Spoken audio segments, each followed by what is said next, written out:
প্ৰিটাৰ্ম কিহৰ কাৰণে হয় এতিয়া তাৰ কজ আহিব বহুত সময়ত ডায়াবেটিছ এটা খুব কমন কজ থাকে যাত খোৱা খাদ্যৰ কাৰণেও আমাৰ প্ৰেগনেন্সি মানে হেৰি হ'ব পাৰে নেকি মিছকেৰেজ হোৱাৰ চান্স থাকিব পাৰে নেকি দ্বিতীয় পৰ্যায়টো 12 সপ্তাহৰ পৰা 28 সপ্তাহটো আমাৰ গৰ্ভপাত হয় তে ইয়াৰ এই গৰ্ভপাতৰ মেইন কাৰণটো জেনেটিক নেকি সাধাৰণতে নহয় কেলে সাধাৰণতে নহয় নমস্কাৰ দৰ্শকসকল আপোনালোকে চাই আছে দীপাংকৰৰ সৈতে মোৰ ইউটিউব চেনেল ফুলফিল ইউৰ ড্ৰিম আৰু আজি মোৰ সৈতে উপস্থিত আছে প্ৰতীক্ষা হস্পিটেলৰ গাইনকলজি বিভাগৰ বিশিষ্ট চিকিৎসক ডাক্তৰ দিগন্ত চেতিয়া ছাৰ নমস্কাৰ আমি ছাৰৰ সৈতে লাষ্ট এটা ইণ্টাৰভিউ কৰিছিলোঁ প্ৰেগনেন্সি মিছকেৰেজৰ ওপৰত প্ৰেগনেন্সি মিছকেৰেজ কিয় হয় কি কাৰণত প্ৰেগনেন্সি মিছকেৰেজ হোৱাৰ চান্স থাকে আমি এটা ফাৰ্ষ্ট পাৰ্ট বুলি ক'ব লাগিব আমি এটা আলোচনা কৰিছিলোঁ তাৰ কাৰণসমূহ কিয় হয় কেনেকৈ হয় তাৰ আজি পৰৱৰ্তী পাৰ্টটো অৰ্থাৎ আমি ছেকেণ্ড অংশটো আজি আলোচনা কৰিবলৈ চেষ্টা কৰিছোঁ ছাৰৰ সৈতে আৰু পৰৱৰ্তী অংশটোত আমি আলোচনা কৰিম তাৰ সমাধান কি আছে প্ৰেগনেন্সি মিছকেৰেজৰ হোৱাৰ পিছত তাক কি সমাধান আছে বা কেনেকৈ তাক নোহোৱা কৰিব পাৰি আমি সকলোবিলাক আজি ছাৰৰ সৈতে আলোচনা কৰিম আৰু তাৰ আগতে মই এইখিনিতে এটা কথা কৈ দিওঁ মই এডভাৰটাইজ কৰিব বিচৰা নাই ছাৰ মোক বহুত দৰ্শকে আমাৰ এই ইণ্টাৰভিউ চাই পেলাই মানে সোধে ছাৰ ক'ত বহে বা ক'ত বহে বহুতে মেছেজ কৰে বা বহুতে মোক কণ্টেক্টো কৰে কিন্তু মই সকলো দৰ্শকৰ অনুৰোধ ৰক্ষা কৰি সুবিধাৰ অৰ্থে দৰ্শক আৰু মোক ৰাইজৰ সুবিধাৰ অৰ্থে মই এটা কথা ক'ব বিচাৰিম তলত যিটো নাম্বাৰ দেখিছে আপোনালোকে এই নাম্বাৰটোত আপোনালোকে কণ্টেক্ট কৰিব পাৰে যদিহে ছাৰৰ সৈতে কিবা কথা যোগাযোগ কৰিব বিচাৰে বা কিবা কথা জানিব বিচাৰে এই নাম্বাৰটোত যোগাযোগ কৰিলে আপোনালোকে এপইণ্টমেণ্ট ল'ব পাৰে তো মই বিশেষ আৰু নকওঁ বেছি ক'লে এডভাৰটাইজ কৰা নিচিনা হ'ব চ' ছাৰ আহিছোঁ আমি আজি ছেকেণ্ড অংশটোলৈ এই যিটো আমি আলোচনা কৰিছিলোঁ লাষ্ট আমি প্ৰথম ট্ৰাইমিষ্টাৰটো খুব বেছি এক ভয়ানক বুলি ক'ব লাগিব প্ৰথম ট্ৰাইমিষ্টাৰ অৰ্থাৎ প্ৰথম 3 মাহ প্ৰেগনেন্সিৰ মানে তাত মিছকেৰেজ হোৱাৰ চান্স থাকে বা গৰ্ভপাত হোৱাৰ চান্স থাকে এইটো ইচ্ছাকৃতভাৱে নহয় অনিচ্ছাকৃতভাৱে গৰ্ভপাত হোৱাৰ চান্স থাকে আজি আমি আলোচনা কৰিম দ্বিতীয় ট্ৰাইমিষ্টাৰ তাত ছেকেণ্ড ট্ৰাইমিষ্টাৰ প্ৰথম দ্বিতীয় 6 মাহ বা আপোনাৰ তাৰ পৰা কেনেকৈ নোহোৱা কৰিব পাৰি তাৰ চলিউশ্যন কি আছে আজি আমি সকলোবিলাক আলোচনা কৰিব বিচাৰিছোঁ তো ঠিকে আছে আমি লাষ্ট টাইমত যিখিনি ডিছকাশ্যন কৰিছিলোঁ সেই লাষ্ট টাইমত ডিছকাশ্যন কৰিছিলোঁ যে ফাৰ্ষ্ট ট্ৰাইমিষ্টাৰ বুলি ক'লে 12 সপ্তাহলৈকে যিখিনি প্ৰথম 3 মাহ আৰু তাৰ মই মূল কাৰণটো কেইবাটাও কৈ গৈছিলোঁ তাৰ ভিতৰতে মই কৈছিলোঁ যে মেইন বস্তুটো হৈছে এগ মাইকী মানুহৰ এগ মতা মানুহৰ শুক্ৰাণু আৰু জৰাইৰ ভিতৰত থকা যিটো লেয়াৰ সেইটো হৈছে ছইল তাৰমানে চিড আৰু ছইল মাটি তো সাৰুৱা মাটি হ'ব লাগিব আৰু এইফালে চিডবিলাক ভাল হ'ব লাগিব তাৰে কথাটো ক'বলৈ যাওঁতে মই বহুতখিনি কথা কৈছিলোঁ যে জেনেটিক বিসংগতি বহুত ধৰণৰ মিলিত দুটা শুক্ৰাণুৰ হেৰি কাৰণে হয় আৰু তাৰ উপৰিও মই কৈছোঁ আৰু সৰু সুৰা কজ কিছুমান থাকে যেনেকৈ ধৰক ইনফেকশ্যন বা হেৰি আৰু ইয়াৰ মই প্ৰতিকাৰৰ বিষয়ে এতিয়া নেক্সট আমি যিটো এতিয়া ডিছকাশ্যন কৰিম তাৰ প্ৰতিকাৰৰ কথা মই ইয়ালৈ আহিম এতিয়া আহিলে ছেকেণ্ড ট্ৰাইমিষ্টাৰ আমি কোনখিনি কওঁ 12 সপ্তাহ দ্বিতীয় 3 মাহ 12 সপ্তাহৰ পৰা 28 সপ্তাহলৈকে আচ্ছা তেতিয়াহ'লে তৃতীয়খিনি কোনখিনি 28 সপ্তাহৰ পৰা ডেলিভাৰীলৈকে তেতিয়াহ'লে আমাৰ দ্বিতীয় পৰ্যায়টোৰ 12 সপ্তাহৰ পৰা 28 সপ্তাহটো আমাৰ গৰ্ভপাত হয় তো ইয়াৰ এই গৰ্ভপাতৰ মেইন কাৰণটো জেনেটিক নেকি সাধাৰণতে নহয় কেলে সাধাৰণতে নহয় কিবা এটা ভ্ৰূণ এটা বিকাশ হ'বলৈ বেয়া হ'লে ভ্ৰূণটো সিমান দিনলৈকে বেয়া হৈ ৰৈ নাথাকে তাৰমানে হয় গতিকে যিবিলাক জেনেটিক ক্ৰুটিত নষ্ট হয় সেই 8 সপ্তাহ 9 সপ্তাহ 10 সপ্তাহ তাৰ বিয়ন নাযায়গৈ মানে প্ৰথম ট্ৰাইমিষ্টাৰতে সেই ডেমেজ হোৱাৰ চান্স থাকে বা বেয়া হোৱাৰ চান্স থাকে বেছি গতিকে খুব কম সংখ্যক কেতিয়াবা খুব কম সংখ্যক যদি পাৰ্চেণ্ট হিচাপত চাওঁ তেনেহ'লে চাগে 10% মান চাগে তাতোতকৈ কম 12-13 সপ্তাহ 14 সপ্তাহত পোৱা যায় কিন্তু সাধাৰণতে সেইকাৰণে আমি এনেকৈ কওঁ যে 12 সপ্তাহ আপোনাৰ পাৰ হৈ গ'ল 3 মাহ পাৰ হৈ গ'ল আপুনি এতিয়া অলপ ঘূৰা পকাও কৰিব পাৰে আপুনি ট্ৰেভেলো কৰিব পাৰে আপোনাৰ ছেফ পিৰিয়ড প্ৰেগনেন্সিৰ আটাইতকৈ ছেফ পিৰিয়ডটো আমি ছেকেণ্ড ট্ৰাইমিষ্টাৰ বুলি কওঁ আফটাৰ 12 সপ্তাহৰ পিছৰ পৰা হয় 28 সপ্তাহলৈকে সেইখিনি ছেফ পিৰিয়ড তাৰমানে সেই ছেফ পিৰিয়ডত মানুহে অলপ ঘূৰা ফিৰা হেৰি কৰিব তেতিয়াও এচাম মহিলাৰ গৰ্ভপাত হয় কিয় হয় তাৰ কাৰণবিলাক সুকীয়া প্ৰথম ট্ৰাইমিষ্টাৰতকৈ ছেকেণ্ড ট্ৰাইমিষ্টাৰৰ গৰ্ভপাতৰ কাৰণবিলাক সুকীয়া গৰ্ভপাতৰ প্ৰধান কাৰণ ছেকেণ্ড ট্ৰাইমিষ্টাৰ হৈছে আপোনাৰ স্পেচটো হৈছে কি জৰাইৰ ভিতৰৰ যিটো জাগা যিটো গৰ্ভৰ ভিতৰৰ যিটো জাগা তাত যদি কিবা এটা বস্তু আছে যেনেকৈ ধৰক এটা টিউমাৰে গৈ জৰাইটোৰ ভিতৰৰ কিছু অংশ অকুপাই কৰি আছে গতিকে বেবিটো যেতিয়া তাত ডাঙৰ হ'বলৈ ধৰে তেতিয়া কি হয় টিউমাৰটোৱে ঠেলা মাৰাৰ লগে লগে সি ওলাই গুচি যায় সি এটা কাৰণ দ্বিতীয় কাৰণ হৈছে জৰায়ুটোক আমি কি ভাগত বিভক্ত কৰিছোঁ জৰায়ুটোক আমি কৈছোঁ যে ফাণ্ডাছ মানে ওপৰৰ অংশখিনি জৰায়ুৰ ওপৰৰ অংশখিনি মাজৰ অংশখিনি আমি বডি তলৰ অংশখিনি আমি চাৰ্ভিক্স বুলি কওঁ সেইখিনি জৰায়ু মুখ এই ওপৰৰ যিখিনি অংশ ফাণ্ডাছ আৰু বডি তাত যিখিনি মাংসপেশী থাকে সেইখিনি মাংসপেশী ওপৰৰ পৰা তললৈকে এনেকৈ ভাৰ্টিকেল ৱেইট থাকে তাৰ মাংসপেশীখিনি কিন্তু তলৰ জৰায়ু মুখৰ যিটো আমি চাৰ্ভিক্স বুলি কওঁ তাৰ যিখিনি মাংসপেশী থাকে সি চাৰ্কুলাৰ ঘূৰণীয়া তাৰমানে আপুনি বটল এটা যদি আমি এনেকুৱা চেপৰ বটল এটা লওঁ বটলটোৰ ওপৰৰ হেৰিখিনি চব এনেকুৱা দীঘলীয়া আৰু বটলটোৰ তলৰ মুখৰখিনি সি ঘূৰণীয়া এই ঘূৰণীয়াটোৱে কি কৰে জৰায়ুৰ ভিতৰৰ যিটো প্ৰেছাৰ চাপ তাক ধৰি ৰাখে গতিকে এটা প্ৰেগনেঞ্চিত যেতিয়া জৰায়ুটো বিকাশ হৈ পিনে পূৰ্ণাংগ 9 মাহ লয় তেতিয়ালৈকে জৰায়ুৰ মুখখনে কি হয় গোটেই প্ৰেগনেঞ্চিটো ধৰি ৰাখে কিন্তু কিছুমান মহিলাৰ জন্মগতভাৱে বা কিছুমান ইনজুৰি হয় এই জৰায়ু মুখখনৰ এই চাৰ্কুলাৰ ফাইবাৰবিলাক উইক হৈ পিনে সি প্ৰেগনেঞ্চিটো ল'ব নোৱাৰে আচ্ছা তে ল'ব নোৱাৰা হেৰিটোত বোলে 8 সপ্তাহত কিয় ওলাই নাহে 8 সপ্তাহত পেটৰ ভিতৰত জৰায়ুৰ ভিতৰত প্ৰেছাৰ উৎপত্তি নহয় প্ৰেছাৰ উৎপত্তি হ'বলৈ হ'লে জৰায়ুৰ ভিতৰৰ ভ্ৰূণৰ বিকাশ আৰু যিটো তাৰ মেমব্ৰেইনটোৱে আমি হ'ব লাগিব মানে ইটো পাৰ্টৰ পৰা ইটো পাৰ্টলৈ আহি হেঁচা হ'বলৈ 14 সপ্তাহ লাগে 14-16 সপ্তাহতহে জৰায়ুৰ ভিতৰত প্ৰেছাৰৰ উৎপত্তি হয় যদি সেইখিনি সময়ত জৰায়ু মুখখনৰ শক্তিটো নাথাকে সি গৰ্ভপাত হৈ জৰায়ু মুখখন খোল খাই বস্তুটো ওলাই আহে কথাটো বুজি পালে গতিকে এটা হ'ল সেইটো জন্মগতভাৱে কাৰোবাৰ সেইটো উইক হয় কিন্তু সাধাৰণতে জন্মগতভাৱে সব মহিলাৰ সেইটো উইক নহয় হ'ল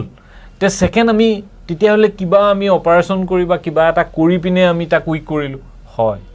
বহুতে কি কৰে আনমেৰিড অৱস্থাত বা প্ৰথম বাচ্চা মোক নালাগে মই গৰ্ভপাত কৰিলোঁ ক'ৰবাত গৈ নন মেডিকেল পাৰ্চনেল বা ক'ৰবাত গৈ এবৰ্চন কৰে ডাঙৰ অৱস্থাত এই এবৰ্চন কৰোঁতে এই যে জৰায়ু মুখখন খোলা আৰু তাৰ ভিতৰৰ বস্তুটো ধৰি টনা অনা তাৰমানে যি ইচ্ছাকৃতভাৱে যি গৰ্ভপাত কৰায় তেতিয়া জৰায়ু মুখখনত ইনজুৰি হৈ সেই ফাইবাৰবিলাক নষ্ট হৈ ইন ফিউচাৰ হাৰ্ম কৰিব পাৰে গতিকে এগৰাকী মাইকী মানুহে যদি গৰ্ভপাত কৰিলে আৰু তাৰ পিছত যদি তেওঁ গৰ্ভধানবিলাক দ্বিতীয় সপ্তাহত পৰি আছে তাৰ মানে এই চাৰ্কুলাৰ ফাইবাৰ মুখৰ ফাইবাৰখিনি ক'ৰবাত নহয় ক'ৰবাত ইনজুৰি কৰিছে আৰু সেই বস্তুটোৰ যিটো ধৰি ৰাখিব পৰা কেপাচিটি সি কমি গৈছে হয় হ'ল তেতিয়াহ'লে এটা হ'ল আপোনাৰ জন্মগত আৰু এটা ভাৱে নিজে কৰি লোৱা আৰু 3 নম্বৰ হ'ল মাল্টিপল প্ৰেগনেঞ্চি যেনিবা ধৰক তাই এটা নহয় এটা ভ্ৰূণ শুক্ৰাণু গৈছিলে ডিম্বাণু গৈছিলে মিলিলে ভ্ৰূণ হ'ল কেতিয়াবা একে ভ্ৰূণটোকে আকৌ দুভাগত বিভক্ত হৈ দুটা টুইন হ'ল টুইন হোৱাৰ লগে লগে কি হ'ল এফালে দুটা বেবী গতিকে পেটত যিটো প্ৰেছাৰ জৰায়ুৰ ভিতৰৰ প্ৰেছাৰ সি বেছি হৈ গ'ল বেছি হোৱাৰ কাৰণে কি হৈছে জৰায়ু মুখখনে ল'ব নোৱাৰে ভাৰসাম্য আচ্ছা হ'ল তেতিয়াও সি মুখখন খুলি পিনে ওলাই আহিব মানে তাৰমানে চান্স থাকে তেতিয়াও গতিকে এতিয়া যদি আপুনি আমি বিশেষজ্ঞ হিচাপে যদি আমি এইটো চাওঁ যে টুইন প্ৰেগনেঞ্চি আছে আমি IVF কৰি থাকোঁ তাত আমি ভ্ৰূণ দুটা দিওঁ টুইন প্ৰেগনেঞ্চি হয় আমি সদায় টুইন প্ৰেগনেঞ্চি হোৱাৰ লগে লগে 3 মাহ যেতিয়া সম্পূৰ্ণ হয় আমি সদায় জৰায়ু মুখখনৰ এটা ছ'ন'গ্ৰাফি বেলেগে আমি কৰোঁ বহুতে ক'ব পাৰে আপোনালোকে ঢেৰ ছ'ন'গ্ৰাফি কৰি থাকে নহয় সেইখিনি সময়ত এটা ছ'ন'গ্ৰাফি কৰিব লাগে মানে 14 সপ্তাহ বা 15 সপ্তাহৰ সময়ত এক্সেক্টলি 14 পৰা 16 সপ্তাহত জৰায়ু মুখখনৰ এটা ছ'ন'গ্ৰাফি কৰিব লাগে কিয় কৰিব লাগে আমি দূৰত্বটো চাম চাৰ্ভাইকেল লেংথ বুলি কয় সেইটো বুজিছেনে তাৰমানে কেলে সি পূৰ্ণাংগ প্ৰেগনেঞ্চি এটা দিবলৈ হ'লে আপুনি অন্য একো প্ৰব্লেম নাই সম্পূৰ্ণ ভাল ভ্ৰূণ মই আগতেও কৈ আহিছিলোঁ মোৰ আগৰ হেৰিটোত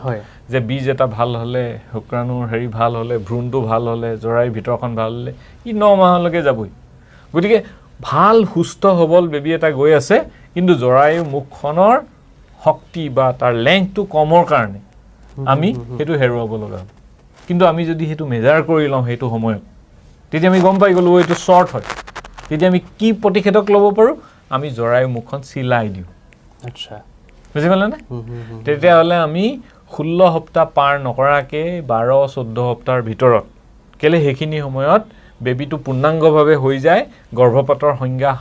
কম গতিকে সেইখিনি সময়ত আমি যদি অতীত লৈ গৈ অপাৰেশ্যন থিয়েটাৰত লৈ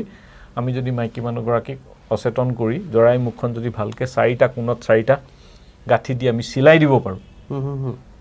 80% 90% আমি এই গৰ্ভপাতখিনি ৰখাই দিব পাৰিম বুজি পালেনে এইটো এটা খুব ডাঙৰ বস্তু বহুত ক্ষেত্ৰত বহুত মানুহে এইটো মিছ কৰি যায় আৰু আমাৰ ওচৰলৈ দুৰ্ভাগ্যবশতভাৱে লাষ্ট মমেণ্টত আহি পায় যে মোৰ আগৰ প্ৰেগনেঞ্চিটো এনেকুৱা হ'ল বুজি পালেনে গতিকে এইখিনিক আমি প্ৰতিষেধক দিব পাৰোঁ এটা ক'লোঁ যে মই টুইন প্ৰেগনেঞ্চি এটা ক'লোঁ যে মই গৰ্ভপাত কোনোবাই ইচ্ছাকৃতভাৱে কৰিলে ইঞ্জুৰি এটা জন্মগতভাৱে আৰু কেতিয়াবা জৰায়ুৰ ভিতৰত নজনাকৈ কিছুমানৰ পৰ্দা থাকে চেপ্টাম বুলি কয় তাৰমানে এই ৰুমটোক যদি এই ৰুমটোৰ যিমানখিনি মানে বৰ্গ আকাৰ যিখিনি স্পেচ আছে আমি যদি মাজত ৱাল এখন দি দিওঁ এটা পাৰ্টিশ্যন যিটো যদি আমি ৱাল এখন দি দিওঁ কি হ'ব এই বৰ্গটো কমি যোৱাৰ লগে লগে ইয়াত যিটো স্পেচত বস্তুটো থাকিব সি নোৱাৰি পিনে তললৈ ভৰ দিব গতিকে চেপ্টাম এটা পাৰ্টিশ্যন এই পাৰ্টিশ্যন কাৰোবাৰ আধা কাৰোবাৰ সম্পূৰ্ণ পূৰ্ণাংগ পাৰ্টিশ্যন তললৈকে থাকে আৰু সেইবিলাক যেতিয়ালৈকে নাচায় যেতিয়ালৈকে গৰ্ভপাত নহয় মানুহবিলাকে পৰীক্ষা নিৰীক্ষা নকৰাৰ কাৰণে বহুত সময়ত মিছ হৈ যায় মিছ হৈ গ'লে যেতিয়া আমাক পেচেণ্টে কয় যে মোৰ এনেকৈ 2-3বাৰ গৰ্ভপাত হ'ল আমি ছ'ন'গ্ৰাফি কৰোঁতে নৰ্মেল অৱস্থাত ছ'ন'গ্ৰাফি কৰোঁতে পাকৈত ছ'ন'লজিষ্ট এজনে দেখিয়ে কৈ দিব পাৰিব এইটো দেখোন জৰায়ুৰ ভিতৰত পৰ্দা আছে বুজি পালে এতিয়া পৰ্দাটো থাকিলে কি আছে আপুনি জৰায়ু মুখখনেদি সৰু এটা কেমেৰা আমি ভৰাই দিওঁ তাক জৰায়ুৰ ভিতৰখনক চোৱাটোক হিষ্ট্ৰস্কপি বুলি কয় হিষ্ট্ৰ মানে ইউটেৰাছ কপি মানে ভিছন জৰায়ুৰ ভিতৰখনক চোৱা গতিকে হিষ্ট্ৰস্কপি কৰি আমি সেই পৰ্দাখন দেখা পাওঁ আৰু পৰ্দাখনক কাটি দিওঁ পৰ্দাখন কাটি দিয়াৰ লগে লগে ৱালটো ভাঙি দিলোঁ তাৰমানে সেই ৰুমটো অলপ বহল হৈ গ'ল আৰু তাৰ স্পেচটো ওলাই গ'ল নেক্সট বাৰৰ পৰা তাৰ গৰ্ভপাত নহয় এতিয়া আমি জানিব বিচাৰিম যদি একদম সহজভাৱে তাৰ পৰা মানে হেৰি নোহোৱাৰ কাৰণে প্ৰেগনেঞ্চি মিছকেৰেজ নোহোৱাবৰ কাৰণে যদি কোনোবাই থাকে ন কিছুমান ষ্ট্ৰেছ হৈ থাকে ন যদি বাইচান্স এনেকুৱা হয় কিবা এটা নহওক আৰু এক্সিডেণ্টলি যদি কিবা এটা হৈ যায় বা সেইটো নোহোৱাবৰ কাৰণে চ' সেই মহিলাগৰাকীক বা সেই ব্যক্তিগৰাকীক কি মানে পৰামৰ্শ দিব তাৰ চলিউশ্যন কি আছে নহয় এতিয়া সেইটোৱে এতিয়া মই তোমাক ক'লোৱে এতিয়া ফাৰ্ষ্ট ট্ৰাইমিষ্টাৰৰ কথা ক'লোঁ ছেকেণ্ড ট্ৰাইমিষ্টাৰ মই এতিয়া কজবিলাক বিশ্লেষণ কৰিলোঁ এতিয়া আমি তাৰ প্ৰতিকাৰ হিচাপে যাওঁ আৰু থাৰ্ড ট্ৰাইমিষ্টাৰ গৰ্ভপাত বস্তুটো নাহে কেলে মই আগতেও কৈছোঁ যে 28 সপ্তাহৰ পিছত ভাৰতবৰ্ষত বেবীক আমি পূৰ্ণাংগ ৰূপ এটা দিব পাৰোঁ তাৰমানে 28 সপ্তাহৰ পিছত আমি যদি কিবা ক্ৰুটি হিচাপে যদি বেবীটো কেতিয়াবা আগতীয়াকৈ ডেলিভাৰীও হয় আমি তাক ইনকুবেটৰত ৰাখি আমি আমাৰ নিজৰ হস্পিটেলতে মই এটাত প্ৰশংসা কৰিব পাৰোঁ ইয়াত অকল মই মোৰ প্ৰসূতি বিভাগৰ হেৰিয়ে নহয় আমাৰ ইয়াত পেডিয়াট্ৰিক যিটো চাইল্ড ডিপাৰ্টমেণ্ট যথেষ্ট চাইণ্টিফিক আৰু উন্নত আমি 28 সপ্তাহৰ ওপৰত আমি বেবী প্ৰায় 90% বেবীক আমি ইয়াৰ পৰা ভাল কৰি উলিয়াই হেৰি কৰে সেইটো মই এইটো কোৱা নাই যে 28 সপ্তাহতে চবৰ গৰ্ভপাত হওক বা হেৰি হওক সেইকাৰণে 28 সপ্তাহৰ বিয়ন আমি যেতিয়া বেবী এটাক পূৰ্ণাংগ এটা জীৱিত বেবী হিচাপে দিব পাৰোঁ তেতিয়া সেইকাৰণে আমি সেইখিনিক এটা লাইফ প্ৰেগনেঞ্চি বা এটা সেইটো নামকৰণত আমাৰ গৰ্ভপাত শব্দটো নাহে তাৰমানে থাৰ্ড ট্ৰাইমিষ্টাৰত যিখিনি নষ্ট হয় বা যিখিনি আহে আইদাৰ আমি ক'লোঁ যে লগাতকৈ আগত আহিলে প্ৰি টাৰ্ম ডেলিভাৰী টাৰ্মতকৈ আগত আহিল টাৰ্ম মানে পূৰা সময়ত হোৱা ডেলিভাৰী প্ৰি টাৰ্ম মানে তাৰ আগত হোৱা ডেলিভাৰী কেলে এইখিনি বেবীক আমি বচাব পাৰোঁ প্ৰি টাৰ্ম ডেলিভাৰী বেবী যিবিলাক হয় 28 সপ্তাহৰ থাকে নেকি কিবা প্ৰি টাৰ্ম কিহৰ কাৰণে হয় এতিয়া তাৰ কজ আহিব বহুত সময়ত ডায়েবেটিছ এটা খুব কমন কজ থাকে যাত প্ৰি টাৰ্ম হয় য'ত পানী বেছি বাঢ়ি যায় পানী বাঢ়ি গ'লে জৰায়ুৰ প্ৰেছাৰটো বাঢ়ি যায় ভিতৰৰ আৰু প্ৰেছাৰটো বাঢ়ি গ'লে মেমব্ৰেইনটো ফাটি যায় তো এটা ডায়েবেটিছ এটা ইম্পৰ্টেণ্ট কজ অফ প্ৰিটাৰ্ম ডেলিভাৰী সেইকাৰণে প্ৰত্যেকটো প্ৰসূতি মহিলাক আৰম্ভণিৰ পৰাই আপুনি ভাত বেছি নাখাব আপুনি চুগাৰ মিঠা বেছি নাখাব আপুনি শাক পাচলি বেছি খাওক আমি অকল সেইটোকে চিঞৰি থাকোঁ যাতে তেওঁলোকৰ প্ৰিটাৰ্ম ডেলিভাৰী নহয় মানে মেইন কথাটো হৈছে চুগাৰটো খুব কমন প্ৰেগনেঞ্চিত আৰু আজিকালি খাদ্য পাতিবিলাক ইমান ৰিচ হয় আৰু আমাৰ যিহেতু আমিও যথেষ্ট উন্নত খাদ্য খাব লগা হয় গতিকে কি হয় এই প্ৰেগনেঞ্চিত চুগাৰৰ তাৰতম্যটো খুব বেছি দেখা যায় প্ৰি টাইমটো কমপ্লিটলি এটা বেলেগ চেপ্টাৰ সেইকাৰণে মই এতিয়া গৰ্ভপাতৰ হেৰিটোত তাক সাঙুৰি নানো কেলে থাৰ্ড টাইমিষ্টাৰটো সেইকাৰণে আমি গৰ্ভপাত বুলি নকওঁ সেইখিনিক আমি যিহেতু এটা জীৱন দান দিব পাৰোঁ বা জীৱন এটালৈ আনিব পাৰোঁ কিন্তু 28ৰ তলত সাধাৰণতে আমি এইখিনিত এনেকুৱা মই যিখিনি ক'লোঁ ফাৰ্ষ্ট ট্ৰাইমিষ্টাৰ ছেকেণ্ড ট্ৰাইমিষ্টাৰ এনেকুৱা সিহঁতক নামকৰণ দিয়া হয় আৰু এইবিলাক কাৰণেই আমি হেৰুৱাব লগা হয় আৰু তাৰ প্ৰতিষেধক হিচাপে এতিয়া আমি কথা কিছুমান আলোচনা কৰোঁ ছেকেণ্ড ট্ৰাইমিষ্টাৰটো মই ইজিলি কৈয়ে আহিলোঁ যদি এটা পৰ্দা থাকে আমি পৰ্দা কাটি দিয়ক টিউমাৰ থাকিলে টিউমাৰ অপাৰেশ্যন কৰক জৰাই মুখখনৰ দুৰ্বলতা থাকিলে আপুনি প্ৰেগনেঞ্চিৰ সময়ত তাৰ হেৰিটো চাওক লেংথটো আৰু লেংথটো নৰ্মেল আছে কিন্তু আগৰ প্ৰেগনেঞ্চিত তেওঁৰ গৰ্ভপাত হৈছে 14 সপ্তাহত মানে মুখখন উইক কাৰণে গতিকে এইবাৰৰ লেংথটো ঠিক আছে তথাপি আপুনি প্ৰিভেণ্টিভ হিচাপে চিলাই এটা মাৰি দিয়ক গতিকে কোনো হাৰ্ম নাই আচ্ছা আমি ফাৰ্ষ্ট টাইমিটাৰৰ আমি মেক্সিমাম আমি আলোচনা কৰিছিলোঁ তাৰ কাৰণসমূহ তাৰ প্ৰতিকাৰবিলাক কেনেকুৱা ধৰণৰ হ'ব প্ৰতিকাৰ অকণমান বস্তুটো বেলেগ ধৰণৰ আৰু এইটো বস্তুটো ৱাইড এপ্লিকেশ্যন তাৰমানে এইটো মই আজিও যদি গোটেই দিনটো কৈ থাকোঁ হেৰি কৰি থাকোঁ শেষ নহয় তথাপিও মই সংক্ষেপে কিছুমান বস্তু টাচ কৰি যাম কেলে এইটো এটা কমনেষ্ট প্ৰব্লেম মই মোৰ ৰাতিপুৱাৰ পৰা গধূলিলৈকে চাই থকা পেচেণ্টৰ প্ৰায় 10-12% বা 10-15% মই পেচেণ্ট পাওঁ ৰিপিটেড প্ৰেগনেঞ্চি লছ মানে 3বাৰতকৈ বেছি গৰ্ভপাত আৰু প্ৰত্যেকবিলাকতে আপুনি শুনিব মেক্সিমাম ফাৰ্ষ্ট 2 মাহ 2.5 মাহ 2 মাহ 2.5 মাহ 2 মাহ 2.5 মাহ মই এইখিনিত কেইটামান মেছেজ আগৰ পৰা মই বিভিন্ন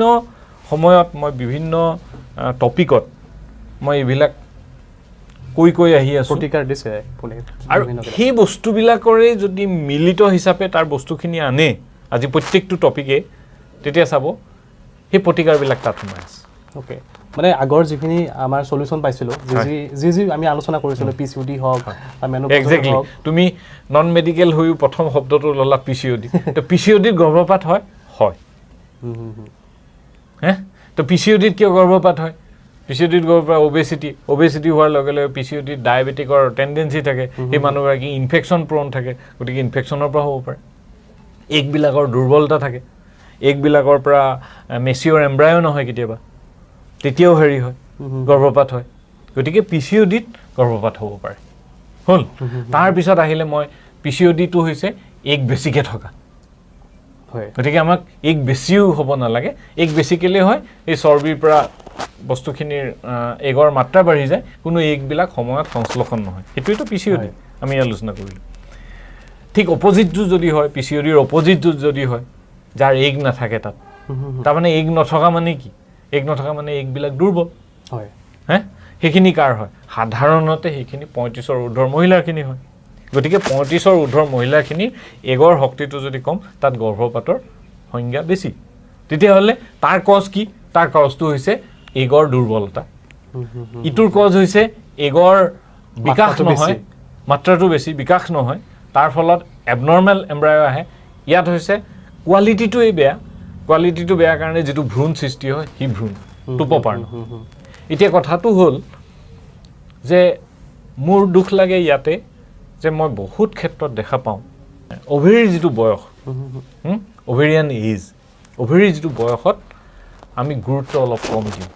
আমি মানে এজ এ হ'ল মই গোটেই ছ'চাইটিলৈ মানে অভেৰী কেনেকুৱা বয়স মানে অলপমান যদি আপুনি অভেৰীৰ বয়সটো হৈছে কিমান সংখ্যক তাত এগ আছে নাই কেলে এটা নিৰ্দিষ্ট এটা টাইম আছে নহয় জানো যে প্ৰথম পিউবাৰ্টি হ'ল তাৰপিছতে ইমানখিনি বয়সত গৈ মেনোপজ হ'ল তাৰ মাজৰ যিখিনি পিৰিয়ড তে সেই পিৰিয়ডৰ মাজত কাৰ কিমান আছে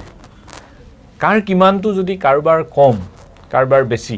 বেছিটো বেছি হ'লে কি প্ৰব্লেম হয়, কমটো কম হ'লে কি প্ৰব্লেম। এই যিটো বস্তুৰ জোখ আৰু সচেতনতা, এইটো আমাৰ সমাজত মানুহবিলাকৰ জ্ঞানৰ ক্ষেত্ৰতো কম। কিছু মই মোৰ মেডিকেল ডিপাৰ্টমেণ্টৰ কথাও কওঁ, এই বস্তুটোত গুৰুত্ব অলপ কম দিয়া হয়, ক'ৰবাত নহয় ক'ৰবাত কম দিয়া হয়। কিয় মই কথাটো কৈ আছোঁ, গতানুগতিক যিবিলাক পেচেণ্ট চাবলৈ পাওঁ, এখন টাৰ্চিয়েৰী চেণ্টাৰ হিচাপে, মানে হায়াৰ চেণ্টাৰ হিচাপে মই প্ৰত্যেকটো পেচেণ্টকে IVF বা তাৰ ঊৰ্ধত লৈ যাব নিবিচাৰোঁ, আৰু সেইটো আমাৰ কাম্যও নহয়। কিন্তু দুখ লাগিব আপোনাৰ যে আমি এনেকুৱা শেষ সময়ত পেচেণ্ট কিছুমান পাওঁহি যিখিনি কৰিব লগা একো নাথাকে, কিন্তু আমি অকণমান কাউন্সেলিং, অকণমান যদি বুজাই ক'ব পাৰিলোহেঁতেন সেই কাপোলখিনিক যে আপোনালোকৰ এইখিনি কৰিব পৰা সুবিধা আছে, হয়তো আপুনি কিছুমান কাপোলক, কিছুমান পৰিয়ালক আপুনি ৰাখিব পাৰিলেহেঁতেন। মই সৰু এক্সাম্পল এটা দিছোঁ। কালি নাগালেণ্ডৰ পৰা মানে এটা পেচেণ্ট আহিল, 5 বছৰ বিয়া হৈছে তেওঁলোকৰ, ল'ৰা ছোৱালী হোৱা নাই, মহিলা আৰু পুৰুষৰ উভয়ৰ বয়স সমান। তাইৰ বয়স 35 বছৰ, হাজবেণ্ডৰ বয়স 36 বছৰ, এবছৰৰ পাৰ্থক্য। হাজবেণ্ডৰ এটাও শুক্ৰাণু নাই, তাৰমানে হাজবেণ্ড এজস্পাৰ্মিয়া, শুক্ৰাণু নাই। আৰু তেওঁৰ যিটো অংগাশয় আমাৰ 2টা থাকে, মানুহজনৰ অংগাশয় এটা, সেইটো জন্মগতভাৱে হ'ব পাৰে, একো ডাঙৰ কথা নহয়। কেতিয়াবা আনডিচেণ্ডেড থাকে বা কেতিয়াবা কনজেনিটেলি এবচেণ্ট থাকে, এটা আছে। আৰু তেওঁ কিডনি 2টা জইন লগা, হৰ্ছ কিডনি বুলি কয়, মাজতে আহি জইন লগা, সেইটো এটা এবনৰ্মেলিটিত পৰে। কিন্তু হ'লেও তেওঁ শুক্ৰাণু বহিভাগত নাই, কিন্তু তেওঁ হৰমনবিলাক চব নৰ্মেল আছে। এতিয়া মানুহজনে জানে যে তেওঁৰ শুক্ৰাণু নাই, কিন্তু অথচ তেওঁ 5 বছৰৰ মূৰত আহিছে তেওঁৰ নিজক পৰীক্ষা কৰিবলৈ। মই ইয়াত অন্য কথা কোৱা নাই, মই ইয়াত কৈছোঁ মানুহজনে বহুত জেগাত গৈছে আৰু বহুত জেগাত দেখাইছে। মই সেইকাৰণেই কথাটো উলিয়াইছোঁ ইয়াত। এই যে মানুহজনে বিয়া পাতিছিলে যেতিয়া মানুহগৰাকীৰ বয়স আছিলে 30 বছৰ, আজি 5 বছৰৰ পিছত মোৰ ওচৰলৈ আহিছে 35 বছৰ। কিন্তু বিভিন্ন ডক্টৰৰ ওচৰত গৈছে বা বহুত ডক্টৰৰ ওচৰত গৈছে, কিন্তু আটাইতকৈ ডাঙৰ কথা হ'ল যে মানুহজনে প্ৰথমৰ পৰা এই 5 বছৰলৈকে তেওঁৰ সংক্ৰান্ততেই লাগি আছে যে শুক্ৰাণু নাই, তাক কেনেকৈ আনিব পাৰি, দৰৱ খাব পাৰি, আমুক কৰিব পাৰি। কিন্তু এই যে 5টা বছৰ আমি হেৰুৱালোঁ, ঠিক আছে, প্ৰথম বিয়া পাতি কোনো প্ৰথম হেৰিত নাই, এবছৰ বাদ দিওঁ, 4টা বছৰ, 4টা বছৰত তেওঁ গম পালে 4 বছৰৰ আগতে মোৰ শুক্ৰাণু নাই, মই পিতৃ হ'বলৈ মোৰ বেলেগ ধৰণৰ পদ্ধতি যাব লাগিব। হয়, মই বেলেগ ধৰণৰ পদ্ধতি অৱলম্বন কৰিম, আৰু নহ'লে মই হায়াৰ চেণ্টাৰত গৈ মোৰ তাৰ অংগাশয়ৰ পৰা বেজি দি হ'লেও তাত আছে নাই সেই কৰিম। কিন্তু সেই প্ৰতিষেধক বাৰু মানুহগৰাকীয়ে নল'লে, কেলৈ তেওঁলোকৰ জ্ঞানৰ সীমিতটো কম। কিন্তু ডক্টৰ য'ত দেখুৱাই আহিছে তাত আমাৰ পৰামৰ্শটো কেনেকুৱা হ'ব লাগিছিল যে আপোনাৰ নাই, আপোনাৰ এইভাগে নহ'ব, গতিকে এনেকৈ ট্ৰিটমেণ্ট নহয়। যদি আপুনি ভাবিছে আৰু সচেতন, মানুহগৰাকীৰ বয়স 35 হোৱাৰ আগতে কিন্তু আপুনি কিবা এটা কৰক। এতিয়া মই এইটো কোৱা নাই যে কাপুলৰ মানুহগৰাকীৰ এই একেবাৰে কিন্তু মই তেওঁক যেতিয়া পালোঁ, তাৰমানে এই যে 4টা বছৰ তেওঁ নষ্ট হ'ল, যে কোনোবাই বিয়া দেৰিকৈ পাতিছে, তেওঁৰ নাই, বিভিন্ন ধৰণৰ কাম আছে, তেওঁ পঢ়া ক্ষেত্ৰত বা তেওঁৰ জীৱিকা ক্ষেত্ৰত মানুহগৰাকী বা মানুহজনৰ সেইটো এটা বেলেগ কথা, সুকীয়া কথা। কোনোবাই দেৰিকৈ বিয়া পাতিছে, সেইটো সুকীয়া কথা। কিন্তু কোনোবাই সময়ত চব কাম কৰাৰ স্বত্তেও যদি আমি ভাল পৰামৰ্শটো প্ৰপাৰলি দিব পৰা নাই, তেতিয়াহ'লে সেইটো আমাৰ এটা ডাঙৰ অন্যায়। আৰু মই এইষাৰ কথা কিয় বাৰেপতি কৈ আছোঁ, মই বাৰেপতি এইটো কাৰণে কৈ আছোঁ, এই প্ৰায় 30-40% মই চালে পেচেণ্ট এইটোকে পাওঁ যে এই মানুহখিনি যদি অকণমান সচেতন হৈ আগতীয়াকৈ যদি গম পায় কথাখিনি বা গম পালেহেঁতেন, তেওঁলোক সতৰ্ক। আৰু মই কৈছোঁ এতিয়া নেটৰ যোগে, আমুকৰ যোগে, তামুকৰ যোগে আপোনালোকে সতৰ্ক হোৱাৰ উচিত এতিয়া। মানে বয়স অনুপাতে বস্তুবিলাকৰ চেঞ্জ হয়, আৰু সেই সচেতনতাটো আপোনালোকে আনিব। আৰু নহ'লে আপোনালোকে and up in a problem, যিটোক আমি এই নামকৰণ কৰি আছোঁ প্ৰথম ট্ৰাইমেষ্টাৰৰ গৰ্ভপাত। তেতিয়াহ'লে আমি কি কৰিব লাগিব? প্ৰথম কথাটো হ'ল যে মহিলা আৰু পুৰুষ, মই মহিলাটোক বেছি আনো, পুৰুষত অলপ কম আনো, হয়তো কোনোবাই মোক প্ৰশ্ন কৰিলেও মোৰ উত্তৰটো একেটাই হ'ব। গোটেই প্ৰজননটো যিহেতু মহিলা এটা নাই, গতিকে মই মহিলাৰ ফালে খাল খোৱা, আৰু মই সেইকাৰণে মহিলাৰ কথাবিলাকেই কৈ দিওঁ। পুৰুষৰ বহুতখিনি বহিভাগত থকাৰ কাৰণে আমি কিবা কিবি কৰিব পাৰোঁ, গতিকে পুৰুষৰ সেইটোতে। এতিয়া আমাৰ গৰ্ভপাতৰ প্ৰথম হেৰিটোত আমাৰ প্ৰথম কথা আহিলে আমাৰ এগৰ। গতিকে বহুত সময়ত মই দেখা পাওঁ, বহুত ফাইলত মই যাওঁ, কিছুমানে টিউব লৈ মানে যিহেতু জৰায়ু আছে, টিউব আছে, ডিম্বাশয় আছে, আপোনাৰ অভেৰিত ডিম্ব নাই, কিন্তু মানুহগৰাকীয়ে বিভিন্ন জেগাত টিউব টেষ্ট কৰি সেইবিলাকত সময়খিনি গৈ আছে। সেইটো অনুচিত। প্ৰথম আহিলে আপোনাৰ মই কৈছোঁৱেই বীজটো ঠিক হ'বই লাগিব, হা, শুক্ৰাণু বহিভাগত। গতিকে যিকোনো সময়ত আমি পাই গ'লোঁ। মানুহগৰাকীক দক্ষ ছ'ন'লজিষ্টে চাই মেলি বীজৰ বিষয়ে তাই নিজেও জানিব লাগিব, আৰু মই কৈছোঁ এইটো যে মেডিকেলেই হ'ব লাগিব যে মানুহগৰাকীয়ে জানিবলৈ, এনেকুৱা কথা নহয়, মুঠতে জনা দৰকাৰ। মই কৈছোঁ যে ছোৱালী অৱস্থাতেই, কলেজৰ ছোৱালীয়ে বা হেৰিয়ে বীজৰ বিষয়ে জানিব লাগিব যে মোৰ অভেৰি কেনেকুৱা আছে। হ'ল, সেইটো প্ৰধান। আচ্ছা, সেইটো কেনেকৈ গম পাব? ছ'ন'গ্ৰাফিতে গম পাব। হৰমন দুটা টেষ্ট কৰিব লাগে, নকৰিলেও এখন দক্ষ কোনোবাই যদি জানিব বিচাৰে যে তেওঁৰ হেৰিটো কেনেকুৱা, আপুনি যিটো কথা ক'লে, বীজটো কেনেকুৱা, কিমানখিনি ষ্ট্ৰং বা কিমানখিনি পাৰফেক্ট, তো এইটো তেওঁ কেনেকুৱা বয়সত ছ'ন'গ্ৰাফি কৰিব পাৰে? ছ'ন'গ্ৰাফি কোনো বাৰ নাই। এগৰাকী ছোৱালীয়ে যেতিয়া প্ৰথম পিউবাৰ্টি হয়, প্ৰথম মাহেকীয়া হয়, তেতিয়া বাৰু তেওঁলোকৰ কিবা সমস্যা থাকিলে আমাৰ ওচৰলৈ আহে, মাক দেউতাকে লৈ আহে। কিন্তু মই ভাবোঁ 18 বছৰৰ পিছত আমাৰ যেনেকৈ এটা বিয়াৰ এটা হেৰি বান্ধি দিছে, বয়স থাকে, হেৰি থাকে, তো 18-20 বছৰৰ পৰা চবেই নিজৰ হেৰিটো জনাটো, আৰু মাহেকীয়া যদি তাৰ মাজতো খেলি মেলি আছে, বিয়াৰ আগতেই যদি বহুত খেলি মেলি আছে, ছোৱালী অৱস্থাত তাই চোৱাটো কি, এবাৰ ছ'ন'গ্ৰাফি কৰি চোৱাটো নিজকে একো হাৰ্ম নাই, একো হাৰ্ম নাই। চ' সেইটো এটা প্ৰধান কজ হ'ল আপোনাৰ এগৰ বিষয়ে আপুনি জানিলে, পুৰুষজনে নিজৰ শুক্ৰাণুৰ বিষয়ে জানিলে। তৃতীয়টো এইটো হ'ল চিডছ। ছেকেণ্ড আহিলে চইল, জৰায়ুৰ ভিতৰখনৰ,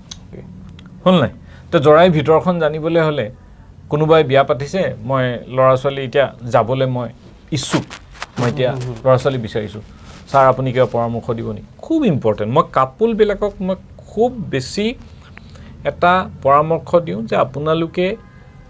যে নিজে চেষ্টা কৰি বিফলতা হ'লেহে যে আমাৰ ওচৰলৈ আহিব, এইটো নহয়। তাত আপোনালোকে বিফলতাৰ আগত, বিফলতা নহ'বলৈ, সফলতাৰ মুখ দেখিবলৈ আপোনালোকে আহি পৰামৰ্শ ল'ব লাগে। ছাৰ মোক চব চাই দিয়ক, মোৰ চব ঠিকে আছে। মই সেইকাৰণে বহুতে হয়তো মোক নাস্তিক বুলি কয়, বেয়াও পায় বা হেৰি চেৰিত লৈ, মই জনম কুণ্ডলীতকৈ প্ৰজনন কুণ্ডলীক মই বেছি গুৰুত্ব দিওঁ। মই গ্ৰহ নক্ষত্ৰৰ হেৰি নেজানো, কিন্তু মই প্ৰজননৰ যিটো কুণ্ডলী, যে মানুহগৰাকী ঠিকে আছে নে, পুৰুষজন ঠিকে আছে নে, আৰু আপোনালোকে কি পথত যাব, আপোনালোকৰ কিন্তু সময় হৈ গৈছে দেই, আপোনালোকে কৰক, এই 6 মাহৰ ভিতৰত নহ'লে আপোনালোকে এইটো হেৰিটো, এইখিনি বস্তু আগতীয়াকৈ কৈ দিয়া, চ' প্ৰি প্ৰেগনেঞ্চি কাউন্সেলিং, এইটো কয় প্ৰি প্ৰেগনেঞ্চি কাউন্সেলিং। বিদেশততো এইটো খুব নৰ্মেল বস্তু, এটা খুব নৰ্মেল, হা, হয় নাই? আপুনি যেনেকৈ ধৰক আপোনাৰ চুগাৰ চাই, আমুক চাই, তামুক চাই, এটা কাপোলে নিজৰ হেৰিটো চোৱা। আমাৰ ইণ্ডিয়ান কালচাৰ এতিয়াও সেই বস্তুটো সজাগতা অহা নাই। সেই মই কৈছোঁ যে গৰ্ভপাতটো হৈছে এটা ফলৰ পৰ্যায়, তাৰপিছত আহিছে, কিন্তু তাৰ আগতো বহুতখিনি বস্তু আমি হেৰি কৰিব পাৰোঁ। তো এটা মই কৈ গ'লোঁ যে বীজৰ কথা। ছেকেণ্ড আহিল যে আমি কিছুমান কাম কৰি আহোঁ, যিবিলাক কাম একচুৱেলি কৰিব নালাগে বা কৰি গ'লোঁ, ভুল এটা হৈ গ'ল, তাৰ পিছত সেই ভুলটো প্ৰতিকাৰ হিচাপে আমি কেতিয়াবা চাফাৰ কৰিব লগা হয়। তেনেকৈ ধৰক কোনোবাই বিয়াৰ আগত, কোনোবাই বিয়াৰ পিছত গৰ্ভপাত কৰিলে, স্বইচ্ছাভাৱে, ভাল জেগাত নকৰিলে, লাগি গ'ল লেঠা, হয় জৰায়ু মুখখন তাত আঠা লাগিল বা তাত ইনফেকশ্যন সোমাল, তাৰপিছত তেওঁ গতানুগতিক এটাৰ পিছত এটা লছ হৈ আছে। ইয়াত কি হৈছে, যিটো মাটি চহি হেৰি হ'ব লাগিছিলে, সেইটো আগতে কি হ'ল, সেই গৰ্ভপাত কৰোঁতে তাতে আপুনি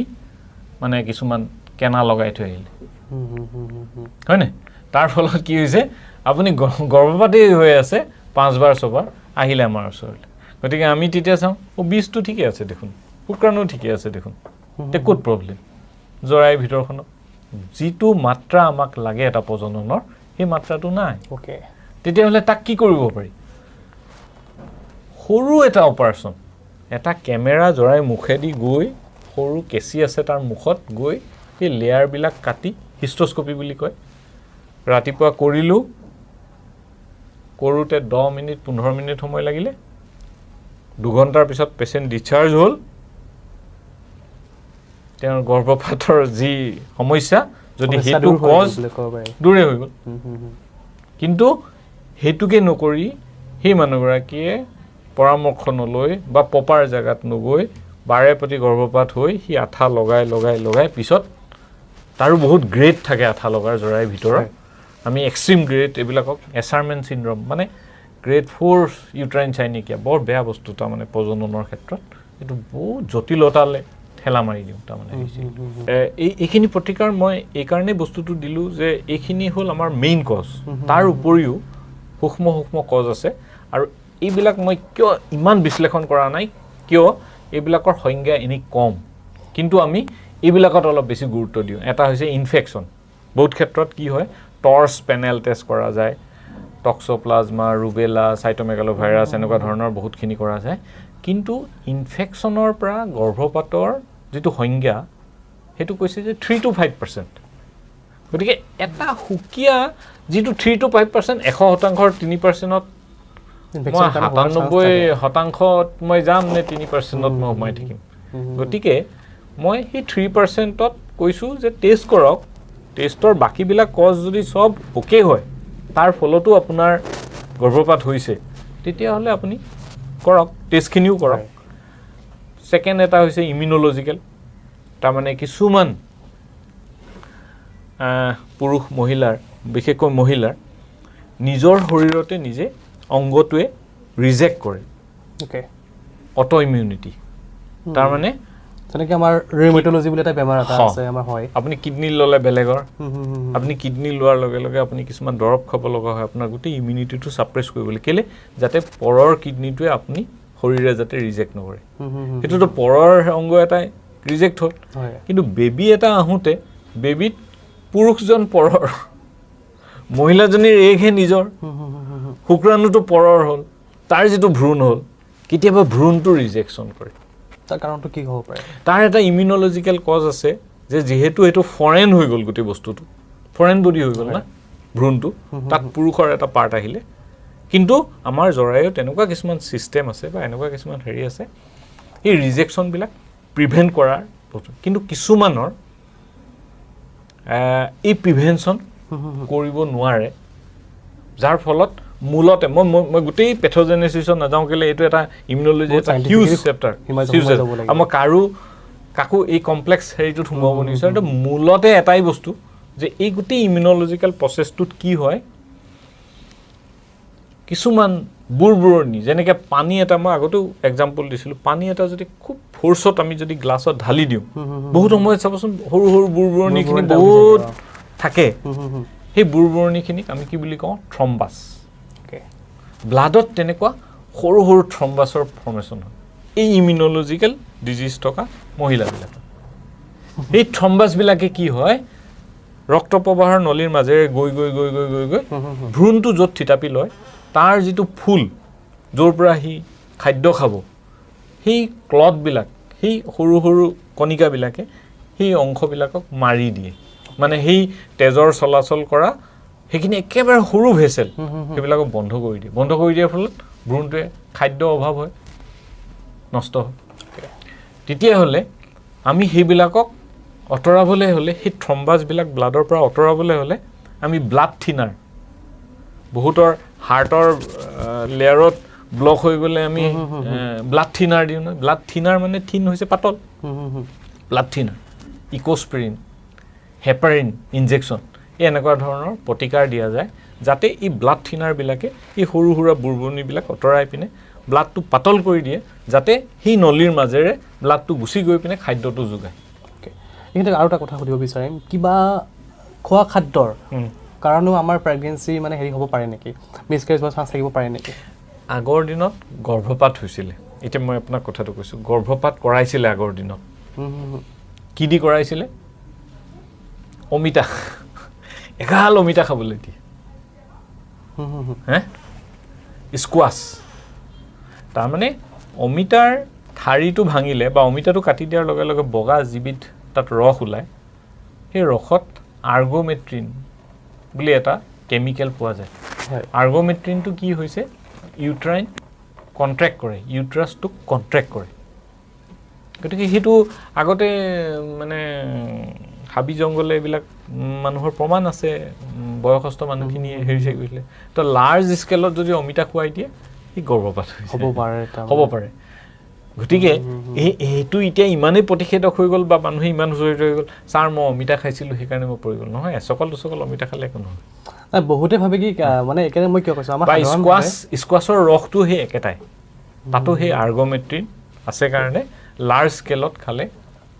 গৰ্ভপাতৰ প্ৰৱণতা থাকে আৰু হেৰিৰ কথা কয় পাইনএপল আমি মাটি কঁঠাল বুলি আনাৰস বুলি কওঁ আনাৰস যিটো আনাৰসটো আচলতে মই গৰ্ভপাতৰ কাৰণ বুলি নাভাবোঁ আনাৰস খালে খুব এলাৰ্জি হয় এইটো খুব এলাৰ্জেন হয় বস্তুটো হয় গতিকে এলাৰ্জিৰ পৰা মানুহগৰাকীক যদি কিবা প্ৰব্লেম হয় গতিকে থাকিব পাৰে আৰু ঠিকে আছে যদি সেইকেইটাৰ প্ৰতি বহুত বেছি হেৰি আছে বেছিকৈ নাখালে এচকল দুচকল খাই এৰি দিলে কিন্তু খাদ্যৰ পৰা কাৰো তেনেকুৱা নহয় এইটো যিটো বেমাৰ থাকে মানে বেমাৰটো মানে আগৰ পৰা থাকে বা আপুনি যিখিনি কথা ক'লে আমাৰ কাৰণসমূহ সেইখিনি কাৰণসমূহ আগৰ পৰা তেওঁলোকৰ ভুগি থাকিব লাগিব বা আগৰ পৰা থাকিব লাগিব কিন্তু ইয়াৰ প্ৰতিষেধক বহুত আছে তাৰমানে আমি আগতীয়াকেই মানে বিজ্ঞানত বহুত আহিছে মানে এতিয়া বহুত আহি গৈছে এতিয়া মই ক'লোঁ নহয় প্ৰত্যেককে কি গৰ্ভপাতত IVF কৰিব লাগিব নালাগে কিন্তু এচামক লাগিব লাগিব কোন চামক লাগিব যাৰ এক বেয়া এক বেয়াটো আমি দৰৱ দি বা সম্পূৰ্ণৰূপে তেওঁৰ ভাল হোৱা নাই কিন্তু তেওঁ গৰ্ভপাত কৰি আছে এতিয়া আপুনি গৰ্ভপাতৰ কাৰণেই এৰি দিব নেকি নহয় তেতিয়াহ'লে তাক বাছনি কেনেকৈ কৰিব আপুনি তাৰ একখিনি আহৰণ কৰক শুক্ৰাণু লওক ভ্ৰূণ বনাওক আকৃতি ভ্ৰূণৰটো এটলিষ্ট আপুনি চাব পাৰিছে লেবৰেটৰীত আপুনি সেই এম্ব্ৰায়টোক বিকাশ কৰি লৈ যাব পাৰিছে হয় এটা stage day 1 day 2 day 3 day 4 day 5 day 2ত 4 চেল ডে 3ত 8 চেল ডে 4ত মৰলা ডে 5ত ব্লাষ্ট'চিছ আপুনি গঠন কৰি লৈ গৈছে আৰু আকৃতিভাৱে একদম জেনেটিকভাৱে নহ'লেও আকৃতিভাৱে আপুনি এটা ভ্ৰূণ ক'ব পাৰে যে বহুতখিনি ভাল বহুতখিনি বেয়া আমাৰ এটা দুটা ভ্ৰান্ত ধাৰণা আছে একদম চিম্পল আমাৰ সমাজখনত যদি কাৰোবাৰ ৰিপিটেড প্ৰেগনেঞ্চি হৈ আছে সেইবাৰ কি IVF কৰিব লাগিব এক নম্বৰ কথা আৰু ছেকেণ্ডলি যদি কাৰোবাৰ বাচ্চা একো হোৱা নাই সেইবাৰ কি IVF কৰিব লাগিব প্ৰথম কথাটো হ'ল সমাজত যি যেনেকৈ প্ৰচলন নহওক